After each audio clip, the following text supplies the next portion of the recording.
Vamos lá, a palavra, Apocalipse 21. Nós vamos falar hoje sobre o céu, gente. Quem quer ir para o céu? Opa, o trem está passando toda hora, tá?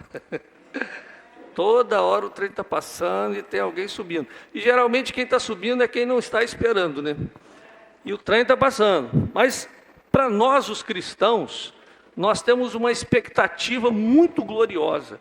Queridos, por que nós estamos aqui? Por que nós cultuamos a Deus? Por que nós investimos em missões? Por que nós pensamos em evangelizar? Justamente porque nós cremos no céu. E nós queremos que todas as pessoas podem ir para o céu, mas elas precisam ouvir o Evangelho. É por isso que nós estamos aqui pregando o Evangelho, por isso é que a nossa igreja está investindo na Índia, na Bahia, porque nós cremos na mensagem da cruz. E queridos, se você tiver essa plena convicção do céu, você vive uma vida de segurança. Porque as pessoas que não têm a convicção do céu, elas vivem com medo. O que vai acontecer amanhã? Como vai ser?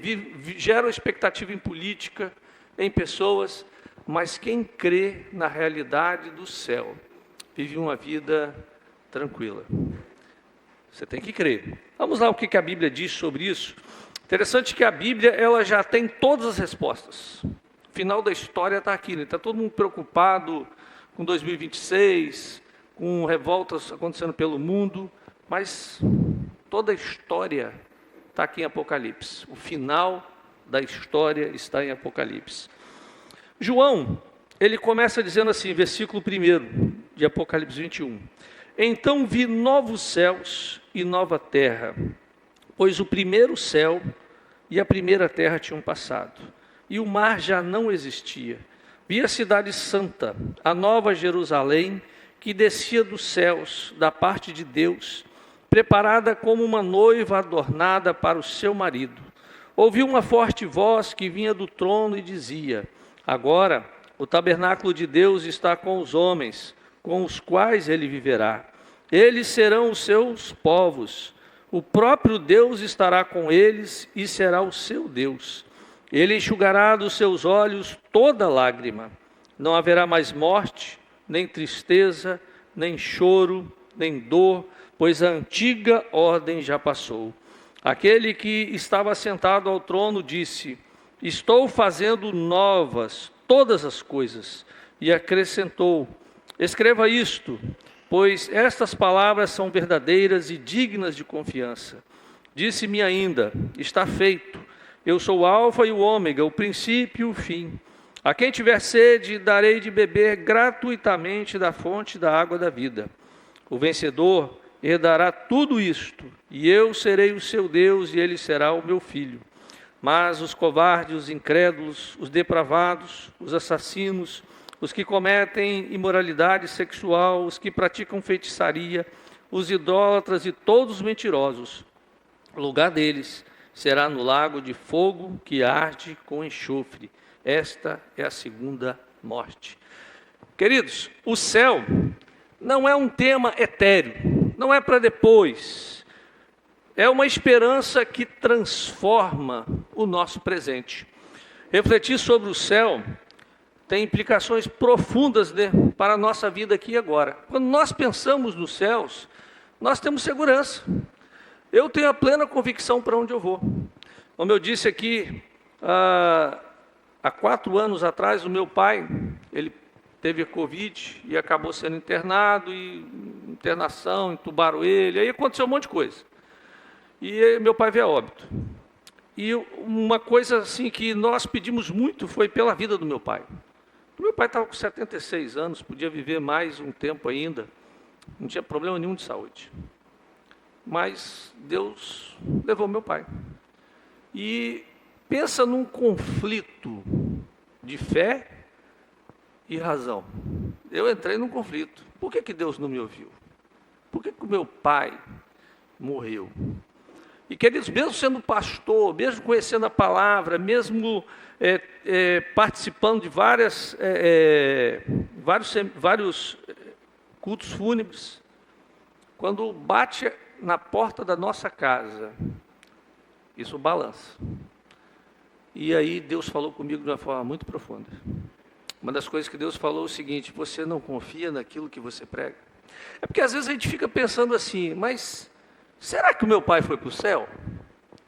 Aí quando nós começamos a estudar a palavra, e o Espírito Santo foi me trazendo revelações em Efésios, e trazendo palavra e mostrando o seguinte: olha, a salvação não é pela obra do homem, é pela obra de Jesus. Porque o maior medo do ser humano é: será que eu estou pronto para ir para o céu? Ninguém está pronto. Porque as nossas obras, a Bíblia diz que é como trapos de imundícia. Por melhor que você seja, você não vai conseguir alcançar o céu. Não é verdade? É por isso que Jesus morreu na cruz. A cruz, ela é justamente porque eu e você, nós não conseguimos. Aí Jesus morre na cruz. E a Bíblia diz em Hebreus que ele abre um acesso diretamente até a sala do trono. É interessante que Jacó teve uma revelação em Betel, de uma escada que descia do céu até onde ele estava. E quando Jesus, ele estava sendo batizado, a mesma revelação aparece, e mostrando que Jesus é a porta para o céu. Não é uma escada, é uma porta. Jesus, ele é a porta para o céu. Pensando sobre tudo isso, né, o Winston Churchill foi ministro britânico, e esse homem foi um divisor de águas da Segunda Guerra Mundial, e ele disse algo interessante. Ele falou: olha, a decadência da nação, ela deve-se ao fato de não se ouvir mais os púlpitos falando sobre o céu e sobre o inferno. As mensagens hoje, a gente está muito autoajuda, né? Muitas palavras para levantar a sua autoestima. Mas a grande palavra que a igreja primitiva tinha é sobre o céu e sobre o inferno. É o que nós temos que pregar, queridos. Porque nós estamos passando por essa terra. Nós estamos de passagem. Não sabemos quanto tempo nós ficaremos. Essa semana, um amigo, muito conhecido do meu pai, e ele sempre, eu ia lá no material de construção dele ali, ele sempre falava, né? Ô, rapaz, saudade do Arlindo, né? Essa semana, ele morreu. Ninguém diria que ele tinha problema de saúde. Foi algo muito rápido. É por isso que o mais importante para nós conversarmos todo dia é sobre o céu. Não tem outra mensagem mais importante do que o céu. Não tem. E com essa perspectiva, né, como essa perspectiva do céu redefine as nossas prioridades. Vamos para a Bíblia para ver isso. A perspectiva do céu redefine as nossas finanças. Olha o que Mateus, no capítulo 6, versículo... Pode passar o PowerPoint aí. Mateus 6, de 19 a 21, diz assim: não acumulem para vocês tesouro na terra, onde a traça e a ferrugem destrói, e onde os ladrões roubam e furtam. Mas acumulem para vocês tesouro nos céus, onde a traça e a ferrugem não destrói, e onde os ladrões não arrombam nem furtam. Pois onde estiver o seu tesouro, aí também está o seu coração. Queridos, quando nós falamos de finanças, e aonde está o nosso coração, é onde está o nosso tesouro. Qual é o meu tesouro? É o céu. E qual é o tesouro da igreja? É o céu. Infelizmente a gente vê muitas igrejas construindo templos magníficos, gastando dinheiro e tudo visando o quê? Atrair pessoas pela riqueza e pela ostentação. Mas o evangelho não é isso. A mensagem do evangelho é diferente. Nós estamos esperando Jesus voltar a qualquer momento. Então o recurso que nós temos, lógico que a gente pode ter um ambiente confortável, com ar-condicionado e tal, mas nós temos que pensar o seguinte: o recurso da igreja é para evangelizar, é para levar a palavra, é para pregar para as pessoas que Jesus pagou a conta e que Ele morreu por nós. Porque, queridos, a palavra diz, lá em Colossenses capítulo 3, versículo 2, que nós devemos pensar nas coisas que são do alto, onde Cristo vive. O nosso pensamento não é aqui na terra, não é nas coisas que passam, porque olha, a beleza passa, né? Beleza, passa. Esses dias eu estava me olhando no espelho, eu falei assim, rapaz, ainda não passou não, mas passa, não tem jeito, eu sei que um dia vai passar. Mas a vida eterna é eterna. Porque quando a gente pensa em eternidade, gente, é muito tempo, né? Uma vez uma criança perguntou a um professor, né, o que é eternidade? Aí o professor parou, pensou e falou, olha, se um pássaro for todo ano na praia e pegar um grão da areia da praia e levar, todo ano ele pega um grão. Quando ele terminar de pegar todos os grãos de areia, a eternidade ainda não começou. É muito tempo, é muito tempo. Por isso que a palavra diz, Paulo diz, pensa nas coisas que são do alto. Pensa nessas coisas. Não pensa nas coisas que são da terra, não. Porque, queridos, política, todo ano nós teremos problema. Não confie em político. Ah, pastor, tem um fulano que vai salvar o mundo. Não vai salvar. Porque todo mundo tem parente. Todo mundo quer colocar alguém no cabide, gente. Você tem que pensar no quê? Nós estamos passando por aqui. A política vai passar, tudo vai passar, mas as coisas eternas, elas ficarão. É por isso que a nossa mente tem que estar no céu. Pensar nas coisas do céu, nessa perspectiva, muda a nossa vida com relação à santidade.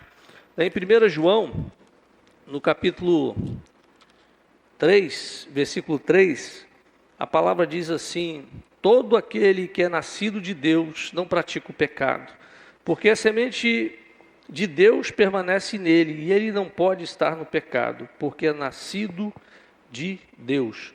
Mas versículo 3 diz assim, todo aquele que nele tem esta esperança, purifica-se a si mesmo, assim como ele é puro.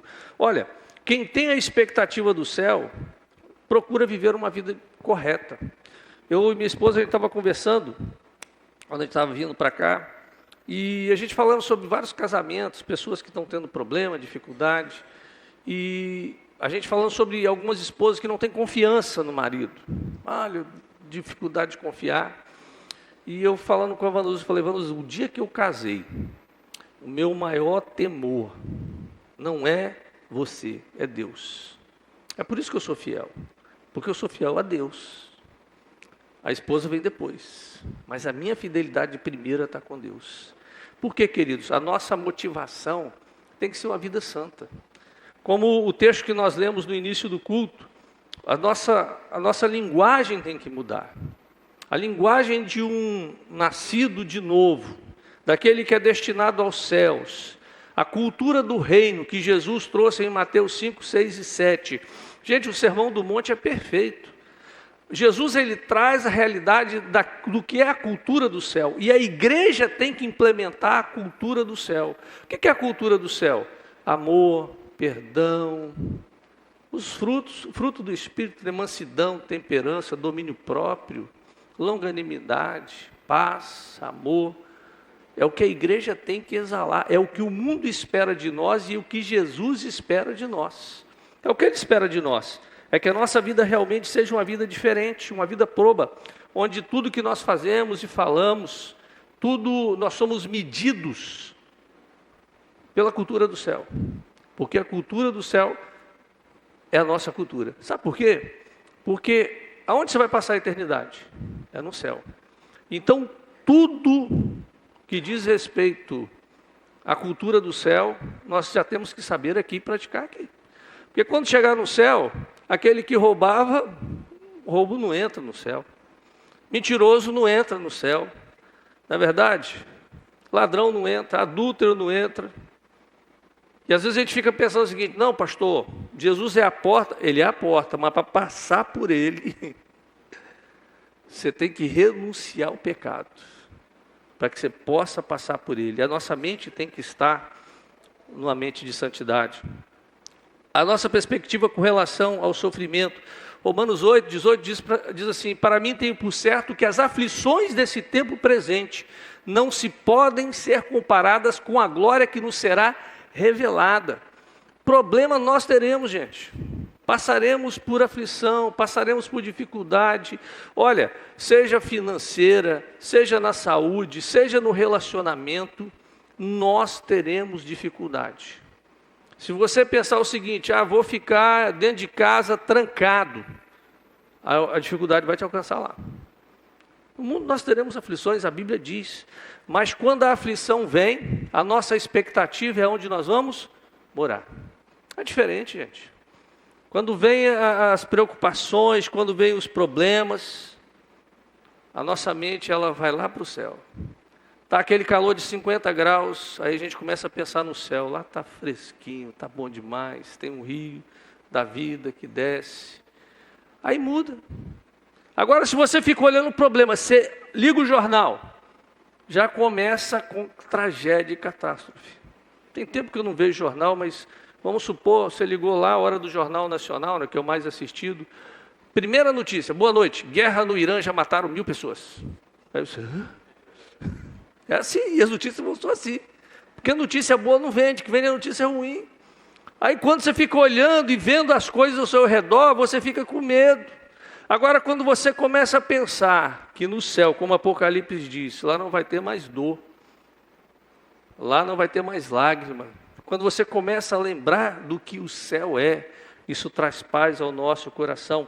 E nós vemos, há um tempo atrás, eu estava vendo a biografia de um grande homem de Deus, ele foi o pastor que influenciou a vida de Moody, e ele era médico da família real inglesa, e ele era pastor também, e ele deixou a medicina para pregar o evangelho. Foi o homem que mais influenciou o mundo sem sair de dentro da Inglaterra. E esse homem, quando ele estava enfermo, ele foi acometido por um câncer, e ele não era tão velho, devia ter uns 50 e poucos anos, melhor, 50 e poucos anos não é velho, né? Estou novo, né? Não estou velho, não. A gente vai subir na medida, né, gente? Daqui a pouco 60 já não está velho mais também. E esse homem, ele estava acometido de câncer, e a família orando, a igreja orando, pessoas, várias partes do mundo orando pela recuperação dele. E ele disse o seguinte, olha, parem de orar, eu quero ir para o céu. É o melhor lugar para mim. Paulo disse, né, que ele gostaria de poder estar no céu. A Bíblia diz que ele foi arrebatado algumas vezes, e ele chegou ao céu, e ele diz que olho nenhum viu, nem ouvido nenhum ouviu, o que Deus preparou para os seus. Coisa fantástica, né? Quando você começa a pensar nessas coisas e lembrar que você vai para lá, que você vai ser um cidadão do céu, isso muda toda a nossa expectativa. Paulo, em Filipenses capítulo 1, versículo 21, ele diz assim, porque para mim o viver é Cristo e o morrer é lucro. Gente, nós estamos ouvindo aqui um homem que não tinha medo da morte. E ele, quando escreve aos Filipenses, ele estava na prisão, sendo direcionado já para ser morto, porque havia uma ordem de execução contra Paulo. E ele sabia que ia morrer. E ele fala, olha, para mim viver é Cristo e morrer é lucro. Que coisa, né? A carta de Paulo aos Filipenses é uma carta de empolgação, de estímulo. Um homem na prisão, sabendo que vai morrer a qualquer momento, ele estimula com alegria as pessoas. Tanto é que ele diz o seguinte, não andeis ansiosos por coisa alguma, no capítulo 4. Para que eu estou para morrer ansioso? Porque eu sei para onde eu vou. O que é, afinal, o céu? Olha, a Bíblia descreve, né, a glória celestial, e tem muitas metáforas, né, poderosas, ruas de ouro, palácios de cristal. Eu fico imaginando se eu fosse arrebatado e fosse no céu, eu ia descrever diferente. Uma criança que gosta de chocolate iria falar, olha, tem ruas de chocolate, palácios de brigadeiro, porque a descrição é o que há de mais maravilhoso que existe ao céu. João, quando vê o céu, ele fala, qual era a riqueza da época? Ouro e os cristais. ruas de ouro, palácios de cristal. Ele não sabia como descrever. Ele fala, olha, tem ruas de ouro, palácios de cristal e tem um rio. Você imagina, numa terra árida, ele está falando que tem um rio que desce desde a sala do trono. E ele diz assim, ó, há uma árvore no meio, e essa árvore dá fruto o ano todo. Gente, ele está descrevendo um paraíso. O que é interessante que o Jardim do Éden era o paraíso, e foi construído por Deus. O céu, a cidade santa, vai ser melhor do que o paraíso. Nós vamos ver isso. Como diz, Paulo diz, né, nem olho viu, nem ouvido ouviu, nem jamais subiu ao coração do homem o que Deus preparou para os seus. O céu é um lugar de descanso, é o paraíso restaurado. Descanso eterno. No céu, nós encontraremos repouso das nossas fadigas, não apenas do cansaço físico, mas o cansaço emocional, moral e as aflições da alma.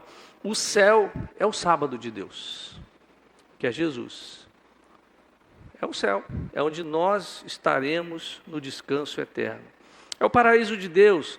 Imaginem o Jardim do Éden, mas restaurado, a sua perfeição original, onde o próprio Criador foi o paisagista. Eu fico imaginando Deus, ele quando fez o jardim, o paraíso, ele colocou todo tipo de planta, e sabores, perfumes, e depois que o homem pecou, que os continentes separaram, essas coisas todas, você vê que cada parte do mundo tem uma coisa bonita, mas no paraíso, num lugar só, estava reunido todas as coisas belas. E é assim que vai ser. Assim que é o céu, é assim que a Bíblia diz. Porque, queridos, aí às vezes a pessoa fala o seguinte, mas, pastor, será que a Bíblia tem razão? Queridos, um livro que já tem mais de 2000 anos, que é posto à prova todo dia e continua de pé. A Bíblia tem tudo. A Bíblia fala sobre como a terra é. Se você ler o livro de Jó, você vai ver perguntas que a ciência até hoje não respondeu. Os fundamentos, os firmamentos da terra. A Bíblia tem a resposta para tudo. Quando o mundo discutia que a terra não era redonda, a Bíblia já dizia que a terra era redonda. Está lá, em tudo. Uma vez um professor meu, eu fiz um curso de filosofia, e ele era filosofia pura, e esse professor, ele era um mestre, tinha feito até doutorado também, né? Ele foi padre durante boa parte da vida, e estudando, ele acabou abandonando a fé, e virou professor, e ele falava fluentemente o grego, o hebraico, citava porções da Bíblia, um homem extremamente inteligente. E esse homem, ele falando, pastor, como você pode ser pastor? Você está aqui estudando, você já fez outras faculdades, já fez psicologia, como você consegue ser pastor? Eu falei assim, pai, quanto mais eu leio, mais eu vejo Deus. Não tem como um universo tão perfeito. Gente, se a Terra fosse um pouquinho mais perto do Sol, ia queimar tudo. Se fosse um pouquinho mais longe, ia ser frio congelante. Se a Lua fosse mais próxima da Terra, ia ter maremoto todo dia. Equilíbrio perfeito, 24 horas no dia. Aí ele, mas como você acredita que Deus fez? O homem do pó da terra fez aquele boneco e soprou, falou assim, olha, Deus, ele não quis explicar como ele fez. Porque você imagina, nós cremos que foi Moisés que escreveu Gênesis. Imagina se Deus chega para Moisés e começa a explicar, olha, eu peguei o DNA e juntei lá o ribocil, a adenina e fui juntando e pá. Moisés ia entender alguma coisa? Primeiro não tinha papel para escrever, né? E só para escrever sobre o primeiro tratado da criação do homem, ia ser caminhões e caminhões de rolos. Ninguém ia entender nada. Se hoje a gente não entende, a ciência hoje não consegue controlar o DNA humano, mas a Bíblia diz que Deus fez. E a matéria-prima foi o pó da terra. E quando nós morremos, nós viramos pó. Pronto. Agora, como foi? Uma vez eu estava até conversando com um outro pastor, e eu falando, rapaz, quando eu chegar no céu, eu tenho muita pergunta para fazer, né? Aí ele falou, o céu é autoexplicativo. Quando você chegar no céu, tudo vai ser explicado. Quando você pisar lá, você já vai entender tudo. Você, é verdade, isso mesmo, isso é verdade. Aí, queridos, vem a nossa segurança da casa do Pai, a majestade da cidade santa. É um lugar de provisão, como nós lemos no texto, né? É um lugar de comunhão, de amor, de intimidade permanente com o nosso Pai Celestial. É a nossa casa definitiva. E o livro de Apocalipse, ele, no capítulo 21, nesse capítulo que nós lemos, versículo 16, fala sobre o tamanho do céu. Mais ou menos a medida é 2.400 quilômetros de comprimento, 2.400 de largura e 2.400 quilômetros de altura. Cabe todo mundo. Fica tranquilo, tá? Tem lugar para todo mundo. Para bilhões e bilhões de pessoas. E no céu vai ter muita gente. A gente fala, pastor, quem vai para o céu? Vai ser aqueles que aceitaram Jesus como Salvador. O céu não é a morada do batista, do católico, do assembleiano, do presbiteriano. O céu é a morada daqueles que foram salvos por Jesus. Não é a denominação que salva. A igreja batista não leva ninguém para o céu. Tem batista que pode acabar ficando, né? Se acreditar na religião como meio salvador. Porque Jesus é o caminho, Ele é a verdade e Ele é a vida. Então, nós cremos que é somente através de Jesus que nós alcançamos os céus. Não é através das nossas obras. Como eu disse, as minhas obras, por melhor que eu seja um bom pai, um bom marido, um bom amigo, eu vou falhar. Agora, quando eu confio que Jesus é suficiente para salvar, isso muda a história. E como eu disse, quando meu pai faleceu, eu entrei numa crise realmente, nos dias antes de enterrar, e nós não podemos nem fazer o culto, né? Nem abrir o caixão, tudo lacrado. E a gente fez o enterro do meu pai. Naquele dia eu estava em crise. Confesso que foi numa sexta-feira, eu estava em crise. Porque a minha preocupação é onde meu pai está. Aí o Espírito Santo de Deus foi trazendo todas as respostas. E usou pessoas, usou sonhos, visão. E quando chegou no domingo pela manhã, eu estava aqui pregando, porque eu sabia onde meu pai estava. E eu sei onde ele está. Essa convicção de que não é através da obra do meu pai, foi através da obra de Jesus que ele foi salvo. Essa é a convicção que nós temos. Nós temos um pastor da nossa igreja em Rio das Farinhas, em Melgaço, o pastor Ademiro. Pastor Ademiro, o ano passado, no ano retrasado, 2024, final do ano, eu fui e fiz o culto na igreja lá em Rio das Farinhas. E no domingo mataram o filho do pastor. Você imagina. No sábado a gente fez o culto, até conversei com o filho dele. E no domingo ele foi assassinado. E eu fui para lá na segunda-feira para fazer o velório e estar com ele. E olha, eu vi um homem que crê na palavra de Deus. E uma plena convicção num Jesus salvador. Um Jesus que salva. E aquele homem, ele está impactando Domingos Martins. Melgaço, a igreja não cabe mais gente. Rio das Farinhas também está lotado. Porque o evangelho que ele prega é o evangelho de salvação. Não é o evangelho de culpa. Tem muitas religiões que jogam culpa, né? Joga peso. Você vai para o inferno, né, queridos? Jesus, ele não veio julgar, ele veio resgatar. Ele falou, todos que estão cansados e oprimidos, venham, e eu vou aliviar você. O céu é uma celebração contínua, é a festa das bodas do Cordeiro. Longe, né, de ser um lugar monótono, porque algumas pessoas veem aquelas imagens, né, do céu como um anjinho voando, né, tocando harpa, né? Mas não é isso. É um lugar de festa, como uma festa de casamento. Pensa só, uma festa 24 horas, 365 dias, uma festa constante. O anfitrião é o próprio Deus, sem limitação de gastos. Pode botar outro PowerPoint, hein? Sem limitação de gastos. A provisão é constante. Quem comer, a Bíblia diz que quem comer nunca mais terá fome. Quem beber nunca mais terá sede. Seremos acompanhados de todos remidos, lavados pelo sangue do Cordeiro. Lá você vai encontrar os seus parentes. coisa maravilhosa, né? Aí tem pessoa que pensa assim, pastor, vai reconhecer? Lógico que vai.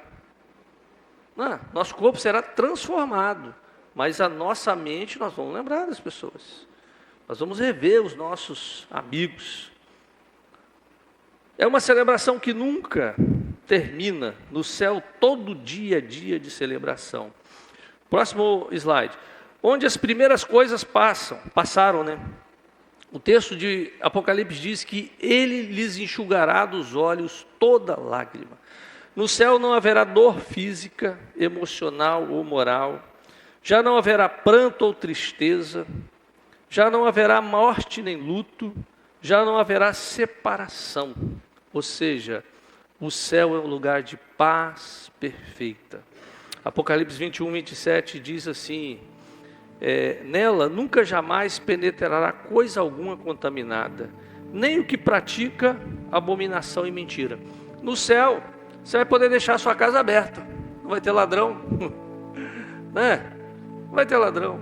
No céu você vai poder confiar nas notícias porque não vai ter mentiroso. Esse é o céu. Pastor, é paraíso assim, mas é o que a Bíblia diz, queridos. É por isso que eu tenho uma plena convicção, porque eu leio a palavra. Se você ler a palavra, você vai ter essa plena convicção. Você vai deitar, você vai acordar, você vai se levantar com a plena convicção para onde você vai. Você não vai ficar com medo, eu estou ficando velho, eu estou ficando novo, eu estou doente. Você não vai ter essa preocupação, porque você sabe para onde você vai. Nós somos passageiros de uma viagem que nós sabemos para onde ela vai. Nós não somos daqueles que começamos uma jornada e não temos a plena convicção daquilo que nós cremos. Queridos, quanto mais você estuda, eu já fiz 4 faculdades, 2 mestrados. Quanto mais eu estudo, mais eu reconheço Deus. Não tem como tirar Deus da história, não tem como tirar Deus. Não tem como você negar a existência de Deus. Não tem como você negar a Bíblia, que é a palavra verdadeira de Deus. Não tem. Quanto mais a ciência tenta refutar, quanto mais os homens tentam desqualificá-la, mais ela brilha como verdade. Uma verdade absoluta. Uma verdade real para mim e para você. Uma verdade de que todas as coisas passarão, mas o céu é eterno. A eternidade é onde no céu não vai mais ter mal, não haverá pensamentos impuros, tentação ou qualquer vestígio de pecado. Teremos um corpo glorificado e uma mente plenamente em Cristo, tomados pela plenitude de Deus. Aí vem a grande pergunta, né? Quem vai habitar na cidade santa? O cidadão dos céus. Todos os remidos de todos os tempos, lugares e culturas, a noiva de Cristo, a igreja. Olha, não vai ser pela denominação, por isso é que a nossa igreja, nós não pregamos igreja. A gente tem uma placa, Batista de Getsemane, porque nós trabalhamos da forma como a igreja batista trabalha. Getsemane porque é o nome lá do jardim, que é um lugar bonito, onde Jesus chorou gotas de sangue por mim e por você. Então, mas a nossa igreja não salva ninguém. Ela não é a verdade absoluta. A verdade absoluta é isso aqui, ó, a Bíblia. Não é a igreja, não é um homem, é a palavra de Deus. Essa é a verdade absoluta, é a palavra de Deus. E queridos, a palavra de Deus diz que nós não seremos salvos pelas nossas obras. Porque às vezes quando nós olhamos para as pessoas, nós julgamos, fulano não vai para o céu não, olha como é que ele é. Mas o ladrão que estava na cruz, é interessante que a palavra mostra a direção. Haviam 3 homens, Jesus e mais 2 homens, ali no Gólgota, para serem crucificados. 2 eram os piores homens da sociedade, porque a cruz era a punição mais cruel que existia. Porque o crucificado, ele não morria rápido, ele levava 3, 4, 5, 6 dias de agonizando. Os cravos provocavam infecção. Você imagina a dor de estar sendo com o corpo preso e infecção nos braços, na perna. Os piores homens, porque o assassino, a pessoa que cometia crimes, eles eram decapitados, mortos à espada. Agora a cruz era para sofrer, era para expor. E ao lado de Jesus haviam 2 homens. 2 dos piores homens de toda a Israel estavam ali. E Jesus no meio deles. E um desses homens vira para Jesus e diz: Jesus, você lembra de mim quando entrar no teu reino? Aí Jesus diz: hoje mesmo estarás comigo no paraíso. Aquele homem foi religioso, ele não foi em igreja nenhuma. Aquele homem não teve tempo nem de se redimir com as pessoas que ele cometeu atos ruins. Ele não deu dízimo, ele não deu oferta, ele não fez sacrifício. Ele confiou que Jesus era suficiente para salvar. É isso que deixa muitas pessoas saber: mas como, pastor, eu vou ser salvo tão somente se crer em Jesus? Mas é essa a mensagem do Evangelho. A mensagem do Evangelho é: a conta foi paga, Jesus morreu pelos nossos pecados, Ele abriu o caminho, Ele é o caminho, Ele é a verdade, é através dEle que nós chegamos aos céus, não é através das nossas obras, não é você ser bom, é porque Jesus fez tudo. É por isso que nós alcançamos os céus, e essa é a mensagem do Evangelho.